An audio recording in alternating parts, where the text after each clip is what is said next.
I thought catching my cheating husband was the hardest part, that confronting him was the climax of my battle. I didn't know the real fight for my life was still hiding in our bedroom, armed and desperate. The silence in our house had a sound. It wasn't a peaceful quiet, it was the low hum of a refrigerator holding its breath, the groan of the floorboards settling like old bones, the frantic ticking of the kitchen clock measuring out the seconds of my life I was wasting. It was 1:17 a.m. I sat on the living room sofa, a cold cup of tea on the coaster beside me, the book in my lap unread for the last hour. Every creak of the house was him. Every passing headlight was his car. For the past 6 months, this had become my ritual, waiting, pretending not to wait, and rehearsing the speeches in my head that I would never have the courage to say. I loved my husband, Mark.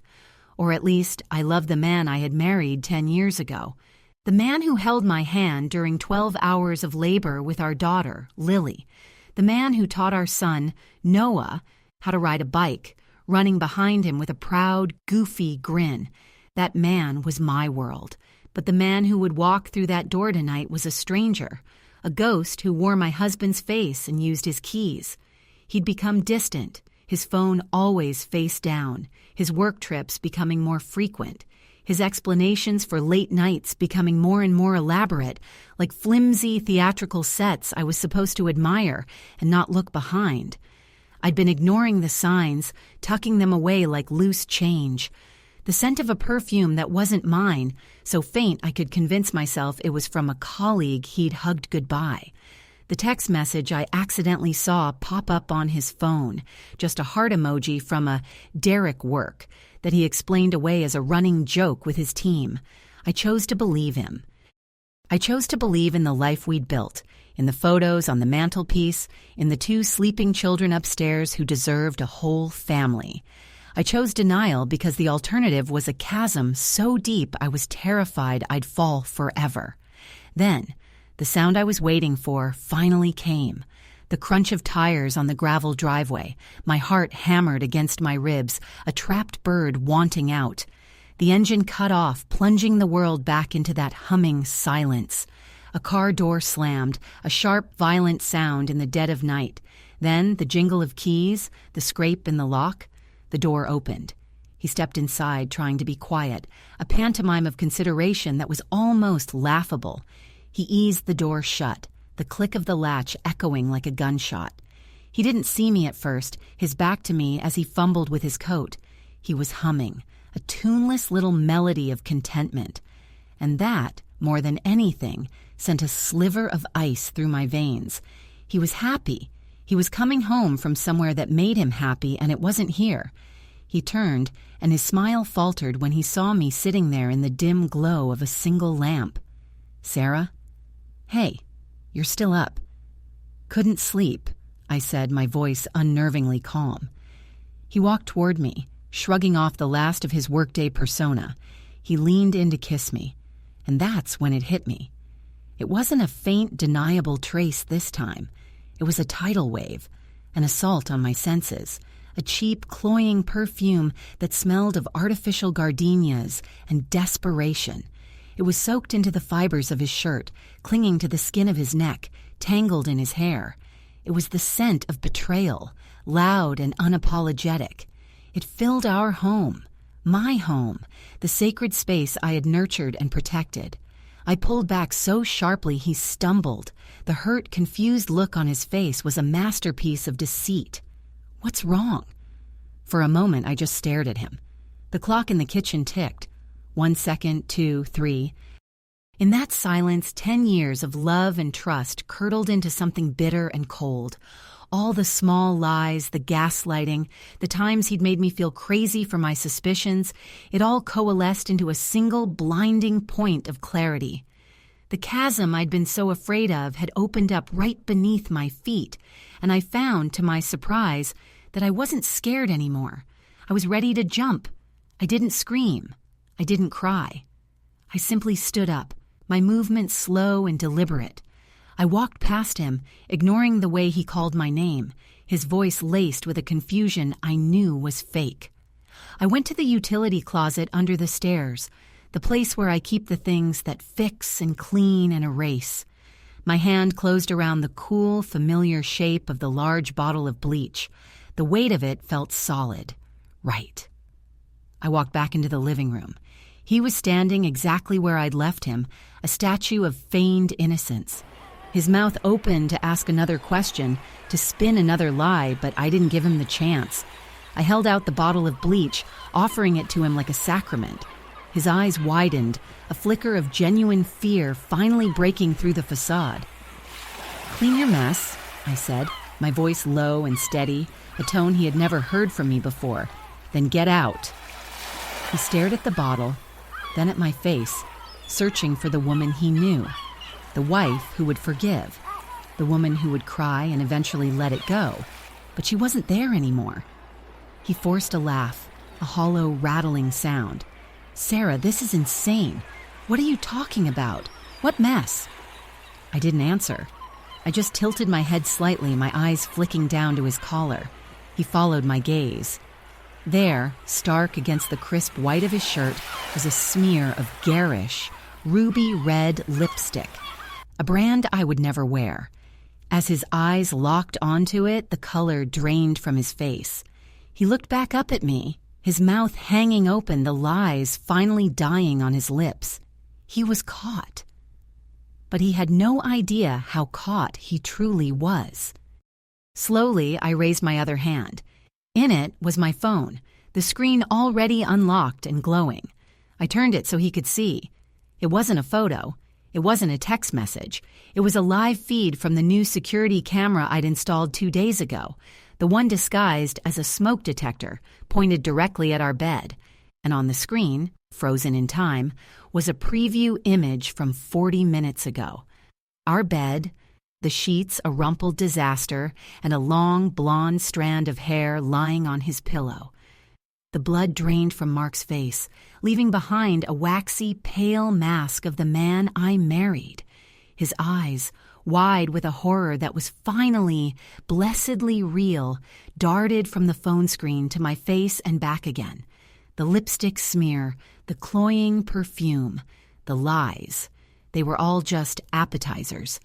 This, the visual evidence of him desecrating our bed, our sanctuary, was the main course. His mouth opened and closed like a fish gasping for air, but no sound came out. The carefully constructed walls of his double life came crashing down in the space of a single, damning image. Finally, he found his voice, but it wasn't a voice of remorse. It was a snarl of indignation. You put a camera in our bedroom?" He took a step back, pointing a trembling finger at the phone. "You spied on me? What the hell is wrong with you, Sarah? That's illegal. That's insane." I let out a short, sharp laugh that held no humor. It was the sound of a spring coiling too tight and finally snapping. "Insane?" I repeated, my voice dangerously soft. "You want to talk about what's insane, Mark? Insane is bringing a woman into the home where our children sleep. Insane is sleeping with her in the bed where I gave birth to our son because the hospital was full. Insane is thinking I'm so stupid, so blind that I wouldn't eventually see the filth you were tracking all through our lives." I placed the phone screen down on the coffee table next to the cold cup of tea. Then I set the bottle of bleach right beside it. A little tableau of our broken life. My insanity is just a reaction to your betrayal. You don't get to be the victim here. Not tonight. His anger deflated, replaced by a desperate, panicked energy. Okay, look. Sarah, I'm so sorry." He moved towards me, his hands outstretched as if to soothe a frightened animal. "It was a mistake. A stupid, meaningless mistake. It meant nothing, I swear." "Meaningless?" I held up a hand and he stopped in his tracks. "Don't insult my intelligence on top of everything else. It wasn't meaningless 6 months ago when you started staying late for drinks with the team. It wasn't meaningless 4 months ago when our shared credit cards started having charges for hotel bars I'd never been to. It wasn't meaningless 2 months ago when you bought a second phone that you keep in your gym bag. Did you really think I wouldn't find it?" Every word was a nail hammered into his coffin. His face crumpled. The lies were gone. The bluster was gone. All that was left was the pathetic, weak man who had been hiding underneath. "How did you know all that?" he whispered. "You get careless when you think you're the smartest person in the room," I said, walking slowly towards the mantelpiece, running my fingers over the dusty frames of our family photos. Lily's first day of school, Noah's toothless grin, our wedding day. You thought I was just the quiet, supportive wife who handled the PTA meetings and packed the lunches. You forgot that I'm also the woman who ran the finances for a $20 million company before I quit to raise our kids. I can read a spreadsheet, Mark, and I can sure as hell read you. He sank onto the edge of the armchair, his head in his hands. It was just, "Things have been hard between us," he mumbled into his palms. "We've been so distant." There it was, the classic blame shift, the final cowardly gambit of the cornered cheater. I turned from the photos to face him, my heart a block of ice. "We were distant because you were building a wall, brick by brick, with every lie you told. Don't you dare lay this at my feet. I was here. I was always here, waiting for my husband to come home. But he never did. He was out with her." I let the word hang in the air, heavy and poisonous. "Please, Sarah," he begged, his eyes finally filling with tears. They didn't move me. They were tears for himself, for getting caught. "Don't do this. Think about Lily and Noah." "Oh, believe me, I am," I said, my voice hardening. "I'm thinking about how I will not raise my son to think this is how a man treats his wife. And I will die before I let my daughter think this is what she deserves from a partner. They are the only reason I let this go on as long as I did, hoping you'd wake up. But you didn't." I paused, letting the silence stretch again, the kitchen clock ticking off the seconds of his old life. "What's her name, Mark?" He shook his head, refusing to look at me. "It doesn't matter." "It matters to me," I insisted. "What's her name?" He finally looked up, his face a mess of self-pity. "Jessica," he breathed. "The new paralegal from the office. Jessica. The one he'd mentioned was so bright and a real go-getter. The one whose name had appeared on a dinner receipt from a restaurant I knew he hated. It all clicked. I nodded slowly, the final piece of the puzzle sliding into place. "Jessica," I repeated, tasting the name like poison on my tongue. "Well, I hope it was worth it." "It wasn't," he cried, getting to his knees, a pathetic caricature of remorse. "Sarah, I'll do anything. I'll quit my job. I'll go to counseling. We can fix this. I love you. I love our family." I looked down at the man groveling on our hardwood floor, the floor I had polished just this morning, and I felt nothing. No pity, no love, no flicker of the life we once had. Just a vast, empty coldness. The love had been a slow death, but tonight was the burial. "You're right about one thing," I said calmly, walking back to the coffee table and picking up my phone. "You will be leaving your job, but it won't be your choice." He looked up, a new kind of fear dawning in his eyes, a fear that went beyond losing his family. It was the fear of losing everything. "What are you talking about?" I smiled, a thin, sharp smile that didn't reach my eyes. I swiped open my email app and turned the phone to face him once more. His eyes widened as he read the recipient list on the draft I had queued up and ready to go. It was addressed to the entire executive board of his law firm, the head of HR, and the firm's biggest client, a notoriously conservative, family values-obsessed corporation whose account Mark was in charge of. The subject line was simple: inappropriate conduct, and attached to the email was a single compressed video file. "The camera," I said sweetly, "has been recording for the last 3 hours." Mark's breath hitched in his throat, a ragged, desperate sound. The last vestiges of his composure shattered, leaving behind a raw, primal terror. This was a place I had never seen him before. He had always been the one in control, the confident lawyer who could argue his way out of anything. But there was no arguing with a high-definition video file and a distribution list that could detonate his entire professional life. He scrambled to his feet, his movements clumsy, frantic. "Sarah, no, you can't." His voice was a choked whisper. "My career, my entire life is tied to that firm. They'll fire me, they'll blacklist me. We'll lose everything. The house, the car, the kids' school funds." "We are not losing anything," I corrected him, my voice as cold and sharp as breaking glass. "You are losing everything. You made the choice to risk it all, Mark. Not for love, not for some grand passion, but for cheap thrills with a 20-something paralegal in the bed we share. You made your bet. This is just you cashing out your losses." He lunged for the phone, but I was faster, snatching it away and holding it behind my back. He stopped short, his chest heaving, his face contorted in a mask of desperation. "Please," he begged, the word tearing from his throat. "Don't do this. I'll leave. I'll go right now. I'll give you whatever you want. The house, full custody, all of it. Just please, don't send that email." I watched him, this man I had promised to love, in sickness and in health, now reduced to a begging, pleading shell. The power dynamic in our marriage had shifted so violently it was giving me whiplash. For years, I had felt small, my suspicions and anxieties dismissed, my world shrinking to fit the confines of his lies. Now, his entire world was in the palm of my hand, resting on the tip of my thumb, hovering over the send icon. "It's amazing, isn't it?" I said, a strange sense of detachment washing over me. "You didn't care about losing me. You didn't even seem to care that much about losing your children. But the thought of losing your job, your status, that's what brings you to your knees. That's what's really important to you, isn't it? The corner office, the six-figure salary, the respect of men you secretly despise. That was always your real family."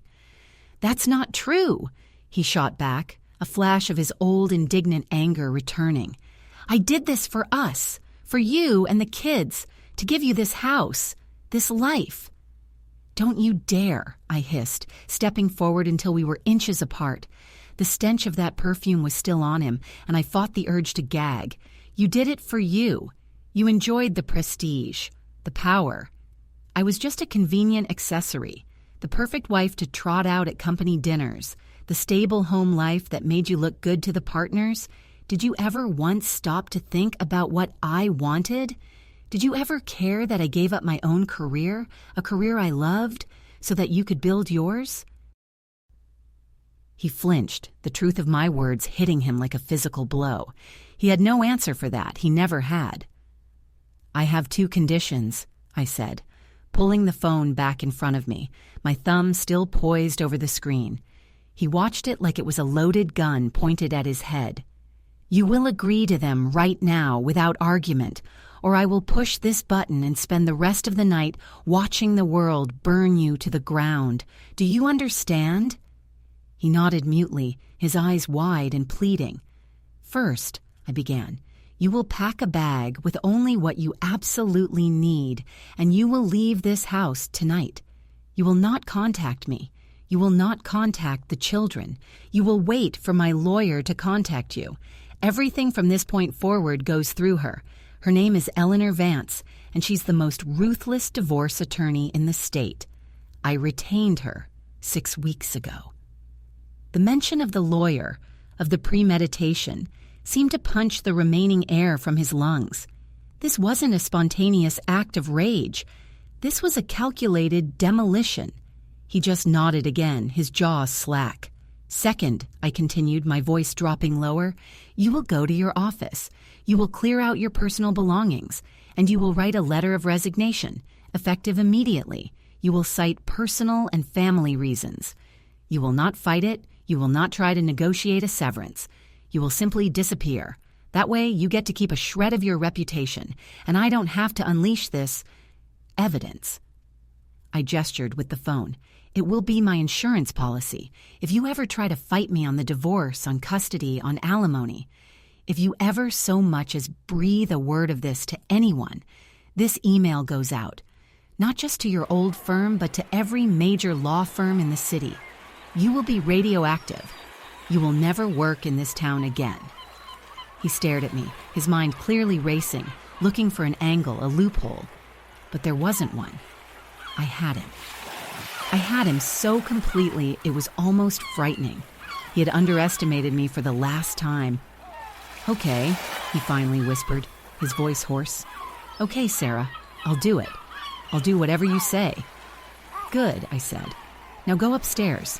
The guest room suitcase is in the closet. Pack it. And Mark?" He paused at the bottom of the stairs, his hand on the newel post. "Don't even think about going into our children's rooms to say goodbye. You forfeited that right when you brought that woman into their home."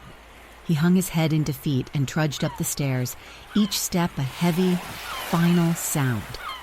I stood alone in the living room, the silence now feeling different. It wasn't a waiting silence anymore. It was the quiet after the storm, the calm of a battlefield after the battle is won. I sank onto the sofa, the adrenaline beginning to fade, leaving a deep, trembling exhaustion in its wake. I had done it. I had actually done it. I could hear him upstairs, the muffled sounds of drawers opening and closing, the sounds of a life being dismantled. A few minutes later, he came back down carrying a single suitcase. His face was pale and drawn, his eyes red-rimmed. He didn't look at me. He walked to the front door, his shoulders slumped. He paused with his hand on the doorknob. "I really did love you, Sarah," he said, his back still to me. "I know," I replied softly. "That's the saddest part." He opened the door and stepped out into the night, closing it gently behind him. I listened until the sound of his car starting and driving away faded into nothing. I was alone, truly alone for the first time in years. I looked at the phone in my hand, at the unsent email, my insurance policy. A wave of something relief, grief, terror washed over me. I took a deep, shuddering breath and deleted the draft. I wasn't that person. I didn't need to be. My real insurance policy was sleeping peacefully upstairs. I walked into the kitchen, my legs unsteady. I saw the bottle of bleach still sitting on the coffee table, a symbol of the mess he'd made, a mess I now had to clean up. I picked it up, my hand closing around the cool plastic. I was about to put it back under the stairs when my phone buzzed on the counter. I glanced at it, expecting it to be a text from a worried friend, but it wasn't. It was a notification from the security camera app. Motion detected in master bedroom. My blood ran cold. Mark was gone. The kids were asleep in their own rooms. No one else was supposed to be in the house. My hand tightened on the bottle of bleach as I tapped open the notification, my heart hammering against my ribs. The live feed loaded, showing our dark bedroom. Then a shape shifted in the corner, a silhouette against the window. A figure rose slowly from the armchair where they had been hiding, a place the camera angle had almost completely obscured. It was a woman, and as she stepped into a sliver of moonlight, I saw her face. It was Jessica, the paralegal, and she was holding Mark's gun, the one he kept in his nightstand. For a fraction of a second, my brain refused to process what my eyes were seeing. It was a glitch, a nightmare, a scene from a movie playing out on the small screen of my phone. But the image didn't change. Jessica, in my bedroom, with my husband's gun. The air in my lungs turned to ice, and the house, which moments ago had felt like a liberated sanctuary, transformed into a cage.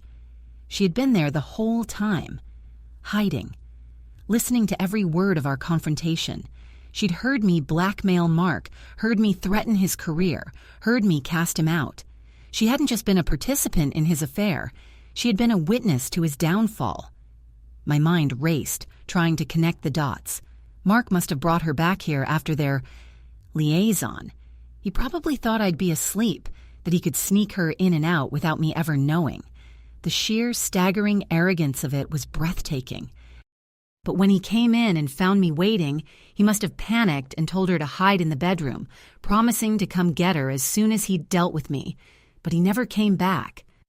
I had sent him away, leaving her stranded in the wreckage. I lowered the phone slowly, my hand trembling so hard the screen blurred. The bottle of bleach felt absurdly heavy in my other hand. What was I going to do with bleach against a gun?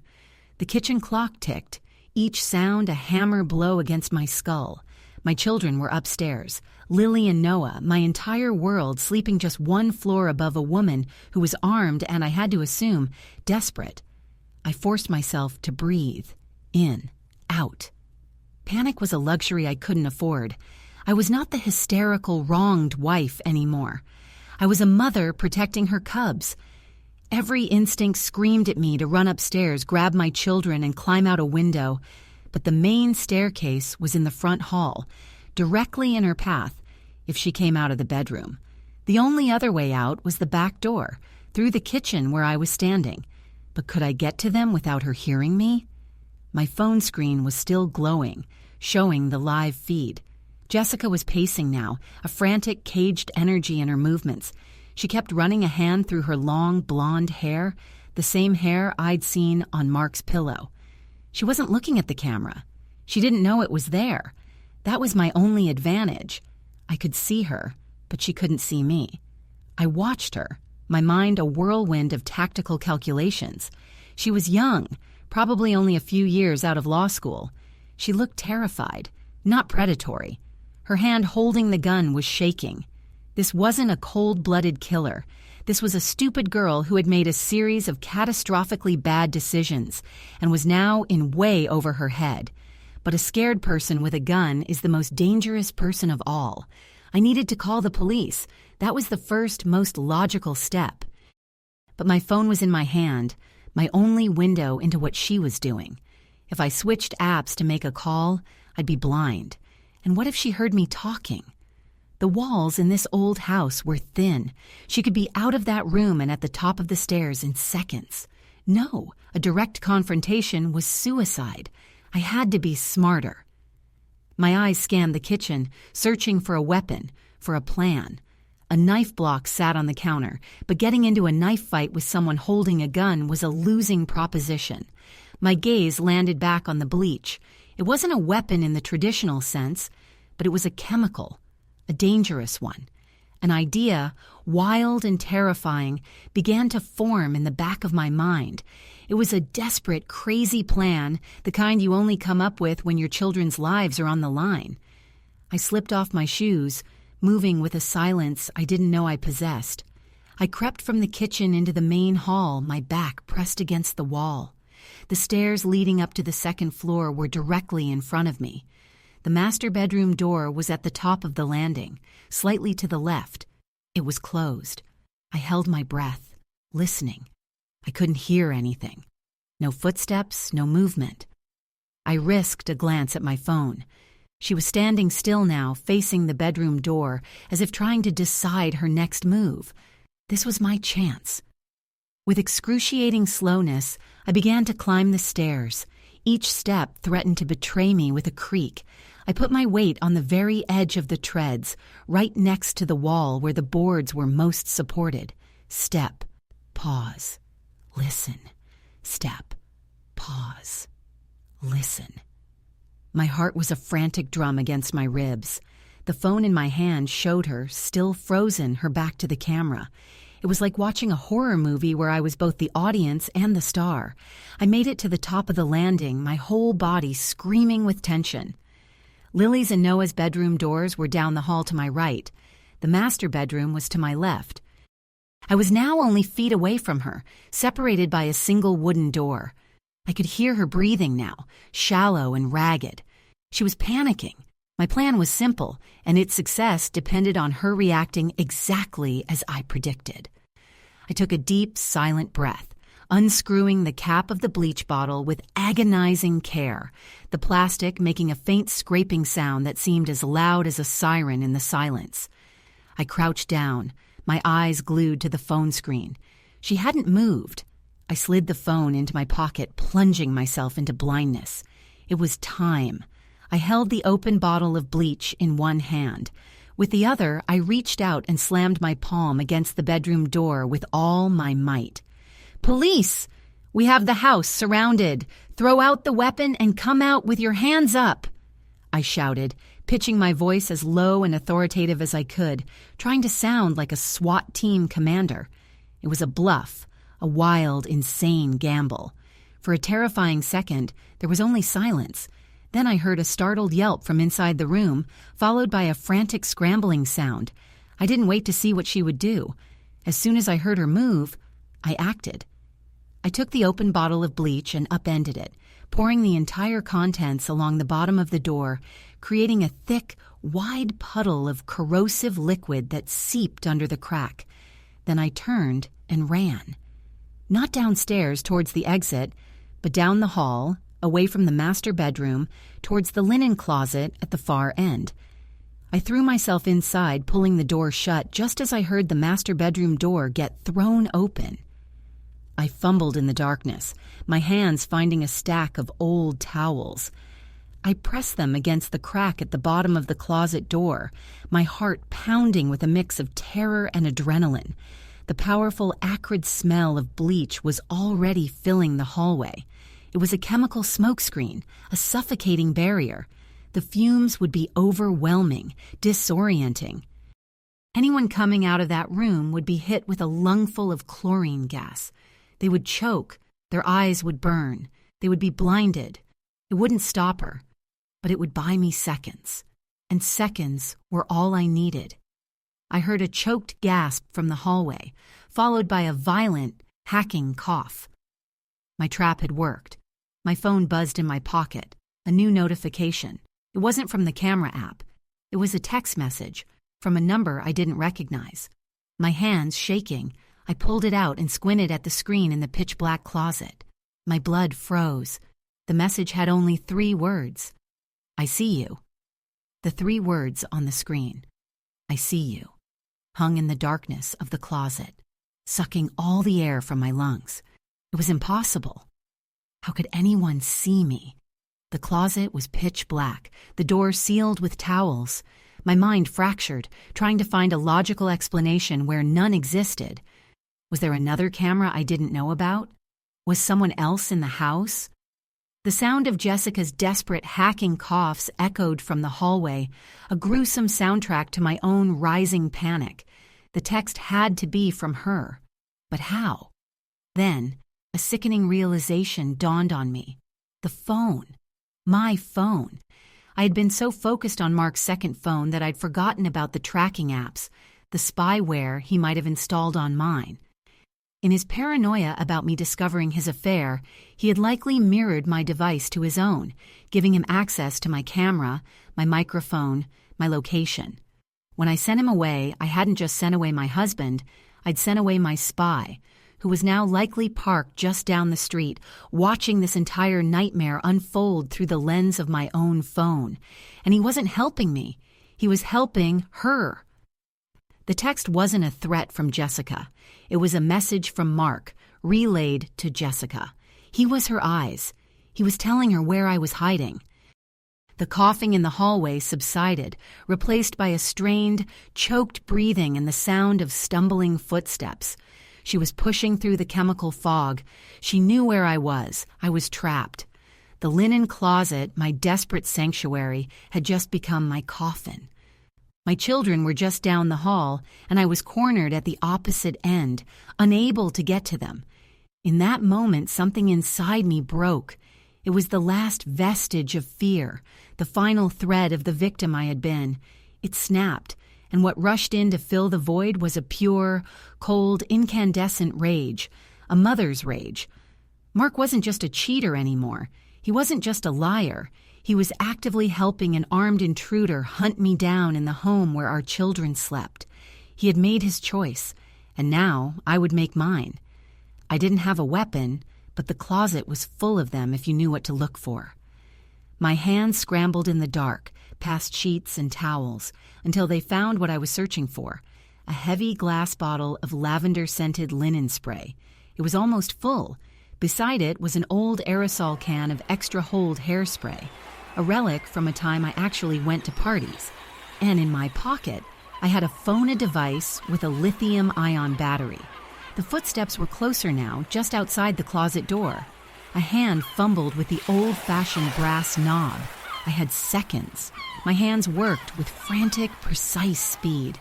I held the glass bottle of linen spray like a club. I took a deep breath, held it, and braced myself. The door flew open. Jessica stood there, silhouetted against the dim hallway light. Her face was a mess of tears and smeared makeup, her eyes red and streaming from the bleach fumes. The gun in her hand was shaking, but it was pointed directly at my heart. "He told me where you were," she rasped, her voice ruined by the chlorine. "It's over." "No," I said, my voice eerily calm. "It's just getting started." And then I moved. I didn't lunge at her. I lunged past her. I brought the heavy glass bottle down in a vicious arc, not on her arm, but on the screen of the phone she was clutching in her other hand, the phone she was using to communicate with Mark. The glass of the bottle and the screen of the phone shattered simultaneously in a sickening crunch. Her lifeline to Mark was severed. She screamed in surprise and pain as shards of glass embedded in her hand.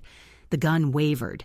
It was the opening I needed. I didn't stop. I shoved past her, stumbling out into the hallway, and ran. Not for the stairs, not for the exit. I ran straight for Noah's bedroom. I threw open his door. He was still asleep, oblivious, his chest rising and falling in the soft glow of his rocket ship nightlight. Beside his bed was his prized possession, a massive, brick-like external battery pack he used for his gaming tablet, a heavy, solid block of plastic and metal. I grabbed it without breaking stride. I spun around just as Jessica appeared in the doorway, her face contorted with rage. She raised the gun. "Don't move," she shrieked. But I was already moving. I hurled the heavy battery pack with every ounce of strength I had. It wasn't an accurate throw, but it didn't need to be. It caught her square in the shoulder, the sheer weight and momentum of it knocking her off balance. She stumbled back with a cry, firing the gun wildly. The shot went wide, a deafening explosion in the confined space of the hallway, plaster erupting from the wall next to me. I didn't wait for her to recover. I slammed Noah's door shut and twisted the lock. I ran to Lily's room next door, repeating the action, my heart hammering. "Stay in your rooms! Don't come out!" I screamed, hoping they heard me in their sleep. They were safe for now. Barricaded. Jessica was screaming in the hallway now, a litany of curses directed at me, at Mark, at the world. I ignored her. I ran back towards the bleach-soaked landing. My lungs burned with the fumes, but my mind was clear. I had one more thing to do. I snatched my phone from my pocket. The screen was cracked from my fall in the closet, but it still worked. I opened the camera app and hit record. Then I turned on every light as I went, flooding the upstairs hall. I ran down the stairs, making as much noise as possible, calling out, "He's not worth it, Jessica. He's a coward. He's already sold you out." I reached the bottom of the stairs and backed into the living room, keeping my phone trained on the top of the landing. I could hear her coming, her footsteps unsteady. She appeared at the top of the stairs, a terrifying apparition with wild hair and a gun. My phone was capturing it all. "He left you here to take the fall," I shouted, my voice surprisingly steady. "Well, I have you on video. Armed robbery, breaking and entering, attempted murder. You're going to prison for the rest of your life, and he's going to walk away free." Her face, already pale, turned chalk white. The truth of my words hit her. Mark had used her, and now he was abandoning her. She was just another mess for someone else to clean up. The gun in her hand lowered slightly. Her resolve was crumbling. It was in that moment of hesitation that the front door burst open. It wasn't the police. It was Mark. He must have seen her hesitation through my phone's camera before I smashed hers, panicked, and decided to intervene. His face was a mask of terror. "Jessica, no! Give me the gun!" he yelled, rushing towards the stairs. It was the worst possible thing he could have done. Seeing him, her betrayer, reignited her rage. Her head snapped towards him. "You!" she shrieked, her voice pure venom. "You did this! You ruined my life!" She raised the gun, no longer pointing it at me but directly at Mark. Everything seemed to happen in slow motion. My scream, Mark's look of disbelief, the final deafening crack of the gun. He crumpled to the floor at the base of the stairs, a dark stain spreading across his chest. Jessica stared at him, at the gun in her hand, her expression one of dawning, absolute horror. Then she dropped the weapon. It clattered down the wooden stairs, coming to a rest just a few feet from my husband's still form. The house plunged into a sudden, ringing silence, broken only by the sound of approaching sirens. I had managed to dial 911 in the closet, my thumb working on autopilot. I stood there, the phone still recording, my hand steady as a rock. I had a video of an armed intruder. I had a video of her shooting my husband. I had a text message from an unidentified number telling her where to find me. Mark had thought he was a player in a game of his own making, but he had miscalculated. He had tried to checkmate his queen, forgetting that she was the most powerful piece on the board. He had left a mess of cheap perfume and lipstick, and I had handed him a bottle of bleach. But in the end, it wasn't me who had to clean it up. It was the police, the paramedics, and the lawyers. My mess was gone. And as I looked at the man bleeding out on my floor, I felt a profound, chilling, and final sense of peace. I was free.